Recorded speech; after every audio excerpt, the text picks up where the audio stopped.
ಶಾಲೆ ಎಂದರೆ ಸಮಾಜಕ್ಕೆ ಉತ್ತಮ ಪರಿಚಯಗಳನ್ನು ರೂಪಿಸುವ ಕೇಂದ್ರವಾಗಿದ್ದು ಅಲ್ಲಿ ಪುಸ್ತಕ ಹೊರತುಪಡಿಸಿದರೆ ಬೇರೇನೂ ಇರೋದಿಲ್ಲ. ಆದರೆ ಕಳ್ಳರಿಗೆ ಅಂಗಡಿ, ಮನೆ, ಶಾಲೆ ಅನ್ನೋ ವ್ಯತ್ಯಾಸವೇ ಇರೋದಿಲ್ಲ ಅನ್ನೋದಕ್ಕೆ ಶಾಲೆಯಲ್ಲಿ ನಡೆದಿರುವಂತಹ ಕಳ್ಳತನ ಒಂದು ಸಾಕ್ಷಿಯಾಗಿದೆ. ನಿನ್ನೆ ರಾತ್ರಿ ಶಾಲೆಯೊಂದಕ್ಕೆ ಕಳ್ಳರು ನುಗ್ಗಿದಂತಹ ಘಟನೆ ಉಪ್ಪಿನಂಗಡಿ ಪೊಲೀಸ್ ಠಾಣಾ ವ್ಯಾಪ್ತಿಯಲ್ಲಿ ನಡೆದಿದೆ.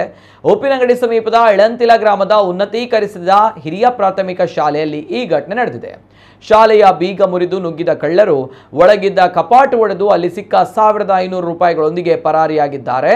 ಇಂದು ಶಾಲೆಗೆ ಬಂದ ಮುಖ್ಯೋಪಾಧ್ಯಾಯಿನಿ ಶಾಲೆಯ ಬೀಗ ಒಡೆದಿರುವುದನ್ನು ಗಮನಿಸಿ ಪೊಲೀಸರಿಗೆ ದೂರು ನೀಡಿದ್ದಾರೆ. ಸ್ಥಳಕ್ಕೆ ಬಂದು ಪರಿಶೀಲನೆ ನಡೆಸಿದ ಉಪ್ಪಿನಂಗಡಿ ಪೊಲೀಸರು ಸ್ಥಳೀಯ ಪುಡಿ ಕಳ್ಳರ ಮೇಲೆ ಅನುಮಾನ ವ್ಯಕ್ತಪಡಿಸಿದ್ದಾರೆ. ಶಾಲೆಯ ದೂರು ಸ್ವೀಕರಿಸಿ ಪ್ರಕರಣ ದಾಖಲಿಸಿಕೊಂಡಿರುವ ಪೊಲೀಸರು ತನಿಖೆಯನ್ನು ನಡೆಸ್ತಾ ಇದ್ದಾರೆ.